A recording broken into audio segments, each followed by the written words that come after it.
Percy takes the plunge. Sometimes Percy takes stone trucks to the other end of the line. There he meets engines from the other railway. One day Henry wanted to rest in the shed, but Percy was talking to some tank engines. It was raining hard. Water swirled under my boiler. I couldn't see where I was going, but I struggled on. "Oh, Percy, you are brave." "Well," said Percy modestly, "that wasn't anything, really. Water's nothing to an engine with determination." "Tell us more, Percy," said the engines. "What are you engines doing here?" hissed Henry. "This shed is for the Fat Controller's engines. Go away." "Silly things," Henry snorted. "They're not silly." Percy had been enjoying himself. He was cross because Henry had sent them away. "They are silly, and so are you. Water's nothing to an engine with determination. Pah!" "Anyway," said cheeky Percy, "I'm not afraid of water. I like it."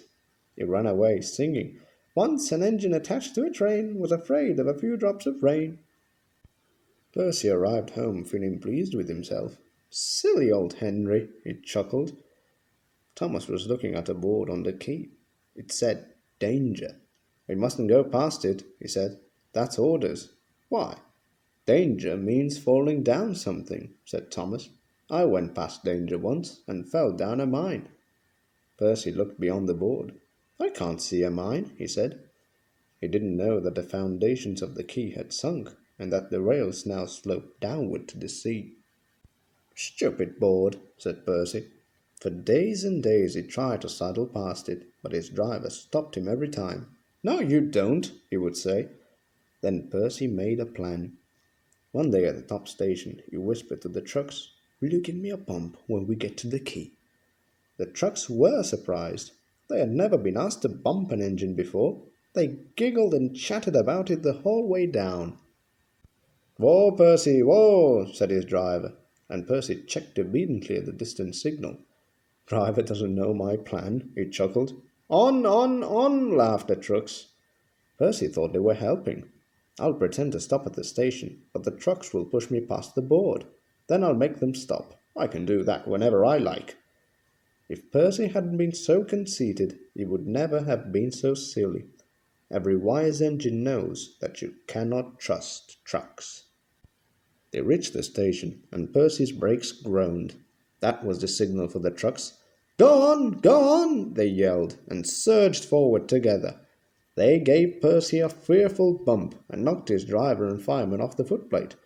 "Ow!" said Percy, sliding past the board.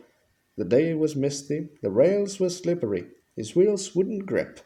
Percy was frantic. "That's enough!" he hissed. But it was too late.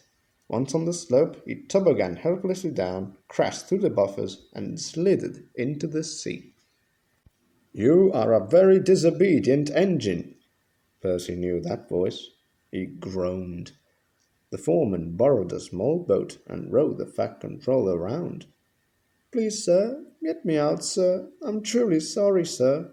"No, Percy, we cannot do that till high tide. I hope it will teach you to obey orders." "Yes, sir." Percy shivered miserably. He was cold. Fish were playing hide and seek through his wheels. The tide rose higher and higher. He was feeling his position more and more deeply every minute. It was nearly dark when they brought floating cranes, cleared away the trucks, and lifted Percy out. He was too cold and stiff to move by himself, so he was sent to the works next day on Henry's goods train. Well, chuckled Henry. "Did you like the water?" "No." "I am surprised." "You need more determination, Percy. Water's nothing to an engine with determination, you know. Perhaps you will like it better next time." But Percy is quite determined that there won't be a next time.